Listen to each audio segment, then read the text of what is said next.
নমস্কার, আমি ইন্দ্রাণী। শুরু করছি আজকে। মাথার উপরে বসে থাকা নেতা যদি 24x7 মিথ্যেই বলেন, মিথ্যের গজদন্ত মিনারেই যে সরকারের বসবাস, সেই সরকারের 2 নম্বর মাথাটি খামোখা সত্যি বলবে কেন? সত্যি কথা বলাটা একটা অভ্যাস, সকালে ওঠার মতো, বই পড়ার মতো। হঠাৎ সত্যবাদী হওয়া যায় না। তো আমাদের অমিত শাহ সেই দলেই পড়েন। ভোট এলেই বিভিন্ন দলের নেতারা মানুষের সামনে মিথ্যেই বলবে, এ তো জানা কথা। গায়ে মাথায় সাবান মাখিয়ে দেবে, আমি তোমাদেরই লোক বলে জড়িয়ে ধরবে, আর প্রতিশ্রুতির পর প্রতিশ্রুতি। কিন্তু সেখানেও অমিত শাহ ইউনিক, তার মিথ্যেগুলো অন্য মাত্রার। কদিন আগে বললেন বামপন্থীরা মানুষের হাতে অস্ত্র তুলে দেয়, ওদের ভোট দেবেন না। গডসের হাতে কে তুলে দিয়েছিল ইতালিয়ান বেরেত্তা পিস্তল? বামপন্থীরা। কালবুর্গি, দাভালকর থেকে গৌরী লঙ্কেশের হত্যাকারীদের হাতে অস্ত্র কে জুগিয়েছিল? কারা সেই উন্মত্ত জনতার হাতে পেট্রোল, ছুরি আর তরোয়াল জুগিয়েছিল গুজরাট দাঙ্গার সময়? যে অস্ত্র দিয়ে চোখের পলকে ভেঙে ফেলা হলো এক ঐতিহাসিক সৌধ, সেই অস্ত্র কারা জুগিয়েছিল? হঠাৎ বেড়াল বলে মাছ ছোবো না, মাছ খাবো না, কাশি যাব, আমরা বিশ্বাস করে নেব? যারা জ্যান্ত পুড়িয়ে মানুষ মারে, তাদের মুখে অহিংসার বাওয়াল শুনবো? সেই অমিত শাহ বাংলায় আপাতত ডেলি প্যাসেঞ্জারের ভূমিকায়। কেবল পরিবর্তন হলো, এবারে আর ওই পাত পেড়ে খেতে বসার নটাঙ্কিটা করছেন না। আবার মাছের প্রসঙ্গ চলে আসবে। আগের বার যাদের বাড়িতে পাত পেড়ে খেয়ে গেছেন, তাদের 2-4 জন অন্য সুরে গাইছেন। তাই এবারে ওই নটাঙ্কির আয়োজন নেই। তিনি মিছিল শুরু করছেন শ্যামাপ্রসাদের মূর্তি থেকে, মালা পরানোর কথা ভুলেছেন, আর শেষ করেছেন রবি ঠাকুরের মূর্তির পাশে। সেখানেও একটা পেন্নাম ঠোকেননি। চোলায় চোলায় বাজবি জয়ের ভেরি, বেলুর ঘাট, এসব তো আমরা জানি। কিন্তু এবার সেই মিথ্যের ঢাক আরো জোরে বাজছে। সেটাই বিষয় আজকে। অমিত শাহের ভোট প্রচার মানে মিথ্যের ফুলঝুরি। ভারতের নাগরিকত্ব নিয়ে চরম বিভ্রান্তি দেশ জুড়ে। 5 বছর আগে সংসদে সিএ বা সংশোধিত নাগরিকত্ব আইন প্রণয়নের পর গোটা দেশই তার বিরুদ্ধে সরব হয়। ধর্ম নিরপেক্ষ রাষ্ট্র ধর্মের ভিত্তিতে নাগরিকত্ব নির্ধারণের বিরুদ্ধে তীব্র আন্দোলন গড়ে ওঠে। বিরোধীরা আইন প্রত্যাহারের দাবিতে পথে নেমে আন্দোলন করে।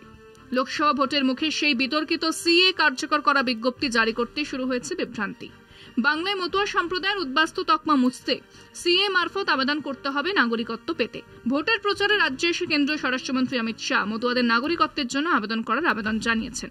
মতুয়া সম্প্রদায়ভুক্ত রাজ্যবাসীদের ভোটার কার্ড, আধার কার্ড, রেশন কার্ড, এমনকি প্যান কার্ড রয়েছে।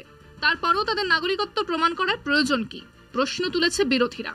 শুধু ভোট নয়, ঘটনাচক্রে বিদায়ী কেন্দ্রীয় মন্ত্রিসভায় প্রতিমন্ত্রী শান্তনু ঠাকুরের মতো মতুয়া মুখও রয়েছেন। তাহলে কি ভারতের নাগরিকত্ব না হয়েও ভারতের আইনসভার সদস্য হওয়া যায়? এই সঙ্গত জিজ্ঞাসার কোনো জবাব মেলেনি অমিত শাহের কাছ থেকে। বেশ কিছুদিন আগে থেকেই এই মিথ্যাচার শুরু হয়েছে। নাগরিকত্ব বিল আনার পর থেকেই বাংলার মতুয়া সমাজের কাছে এক অলীক কল্পনার নাগরিকত্বের গাজর তুলে ধরা হয়েছিল। এই মতুয়া সমাজের এক অংশ বহু আগেই বাংলাদেশ থেকে এখানে এসেছেন, বসবাস শুরু করেছেন, ঘরবাড়ি করেছেন, ছেলে মেয়েরা চাকরি বাকরি শুরু করেছে।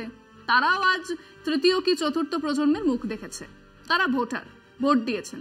সিপিএম তৃণমূল আমলে কেবল নয়, তারও আগে কংগ্রেসি আমলেও। নাগরিকত্বের কোনো প্রশ্নই আসেনি এদের প্রত্যেকের। হ্যাঁ, দায়িত্ব নিয়ে বলছি, এদের প্রত্যেকের ভোটার কার্ড আছে, আধার কার্ড আছে, অনেকের পাসপোর্ট আছে। এদের 2-1 জন উচ্চমানের গঞ্জিকা সেবন করার জন্যই অস্ট্রেলিয়া যান। হঠাৎ তাদের বলা হলো আপনাদের নাগরিকত্ব দেওয়া হবে। চাল ডাল, অ্যাকাউন্টে 15 লক্ষ টাকা, চাকরি, এসব নয়, নাগরিকত্ব দেওয়া হবে। যারা এতদিন ধরে এদেশে আছেন, ভোটার কার্ড আছে, আধার কার্ড আছে, বাড়ি আছে, চাকরি আছে, তারা নাগরিক নন। ওনাদের বলা হলো নাগরিকত্ব দেওয়া হবে। নাগরিকত্ব বিল আনা হয়ে গেছে, কিন্তু সেই নাগরিকত্ব আর দেওয়া হয় না। এমপি বলছেন মুখ দেখাবো কি করে ভাবছি না, চামড়া বাঁচাবো কি করে। নির্বাচন ঘোষণার কদিন আগে বলা হলো লাগু হয়ে গেছে নাগরিকত্ব বিল। তো দেখা গেল সেই ফর্মে প্রথমেই জানাতে হবে আপনি বাংলাদেশি, মানে বিদেশি। তারপরে আপনাকে নাগরিকত্বের জন্য আবেদন করতে হবে। মতুয়া সমাজে প্রথমে তো ডঙ্কা বাজানো হলো। তারপরে এই ফর্ম ইত্যাদি সামনে আসতেই একটা প্রশ্ন তো সবার মনে এলো যে শান্তনু ঠাকুর যিনি মতুয়া, তিনি কি এই ফর্ম মেনে আবেদন করবেন? কোন তুরীয় মেজাজে ছিলেন জানি না, বলে দিলেন হ্যাঁ আমিও আবেদন করব। বিকট হইচই শুরু হলো।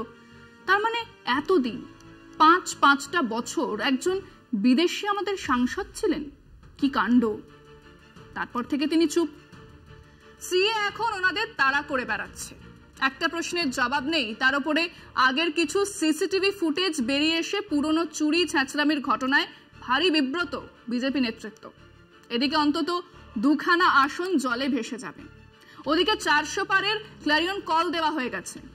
অতএব ছোটা মোটা ভাই অমিত শাহ মাঠে নামলেন নতুন করে মিথ্যে বলতে। মতুয়ারা নাগরিক? অনেকে নয়। কিভাবে জানলেন? আছে, চেক করলেই ধরা পড়ে যাবে। কিভাবে চেক করবেন? এনআরসি করে? না, সিএ দেওয়া হবে। কাদের? যারা নাগরিক নন। কারা নাগরিক নন? চেক করে জানা যাবে। এনআরসি করা হবে, চেক করা হবে। মিথ্যের পর মিথ্যে বলেই চলেছেন। আমরা আমাদের দর্শকদের জিজ্ঞাসা করেছিলাম যে নাগরিকত্বের নামে বিজেপি যে অবিরাম মিথ্যে বলে যাচ্ছে তা কি আজও পরিষ্কার নয়? মতুয়ারা যদি নাগরিক নাই হন তাহলে শান্তনু ঠাকুর ভোটে লড়ছেন কিভাবে? একজন বিদেশি কি নির্বাচনে দাঁড়াতে পারে? শুনুন মানুষজন কি বলেছে। তাহলে আমরা এত রোদে দাঁড়িয়ে ফটো তুলে এই যে অ্যাপ্লিকেশন করে যে ভোটার কার্ডটা করলাম তার ভ্যালুটা কি? এত বছর কি তাহলে আমরা নাগরিক ছিলাম না? আর শান্তনু ঠাকুর উনিও কি তাহলে নাগরিক নন? ঠাকুরনগরে জন্মগ্রহণ করেছে শান্তনু ঠাকুর এখানে, এবং সে জন্মসূত্রে ভারতবর্ষের নাগরিক হয়েছে। অতএব তার ভোটে দাঁড়ানোর এখানে কোনো সমস্যা নেই, সে জন্মসূত্রে ভারতবর্ষের নাগরিক। 2019 লোকসভায় শান্তনু ঠাকুর সাংসদ ছিলেন, এবারও তাকে প্রার্থী করা হয়েছে। তাহলে কেন মতুয়ারা যদি ভারতীয় না হয় তাহলে তাতে ভোট নেওয়ার কি দরকার আছে? একটা লোকের যদি ভোটার কার্ড, আধার কার্ড, রেশন কার্ড সব কিছু থাকে, সে এখানকার নাগরিক বলছে, কিন্তু দীর্ঘদিন ধরে বসবাস করছে, সে যখনই অ্যাপ্লাই করবে তখনই সে প্রথম বলবে যে আমি এই দেশের নাগরিক ছিলাম না, আমাকে নাগরিকত্ব দেওয়া হোক। তাহলে প্রথম শর্তেই সে কিন্তু হয়ে যাচ্ছে যে এই দেশীয় নাগরিক নয়, এটা প্রমাণ হয়ে যায়। শান্তনু ঠাকুর সবাই দাঁড়াতে পারে, মতুয়ার ভিতরে আমরাও দাঁড়াতে পারি। যদি এই টিকিট পাইতে তো আমিও দাঁড়াতে পারি।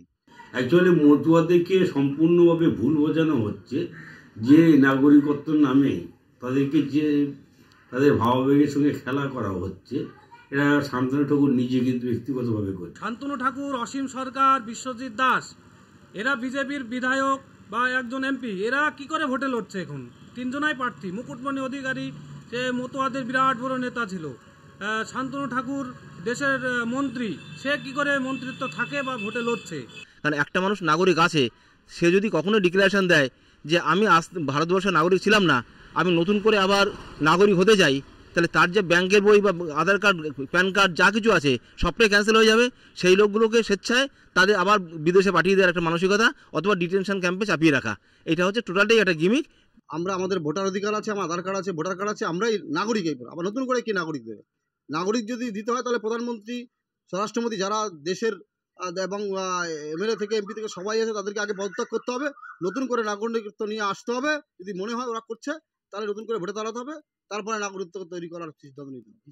যে সমস্ত রাজনৈতিক দলগুলো আমরা বিজেপির বিরুদ্ধে আমরা প্রতিদ্বন্দ্বিতা করছি, সবাই কিন্তু একটা জায়গায় আমরা সন্দিহান যে যারা অলরেডি আমরা নাগরিক রয়েছি তাদের বারবার কেন নাগরিকত্ব দেওয়ার প্রশ্নটা আসছে। সিএটা নাগরিকত্ব আইনের মধ্যে পড়ে, তাহলে তো আমার মনে হয় যে ভারতবর্ষের যারা আছে বা ঠাকুরনগরের অধিকাংশ মানুষই এই আওতার মধ্যে পড়ে। শান্তনু ঠাকুরেরও তো নির্বাচনে দাঁড়ানো উচিত বলেও আমার মনে হয় না। আমি যদি এখানকার নাগরিক না হব তাহলে আমার ভোটে তো তারা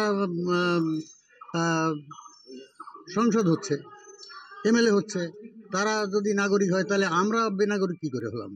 ঠাকুর দাদা প্রমথরঞ্জন ঠাকুর এই ভারতবর্ষের লোকসভার সদস্য ছিলেন, তারা এখানকার মানুষ। পরপর তার বাবা এই পশ্চিমবঙ্গ বিধানসভার সদস্য এবং মন্ত্রী ছিলেন। তাই শান্তনু ঠাকুরের দাঁড়ানোর কোনো রকম বাধা নেই আর কি।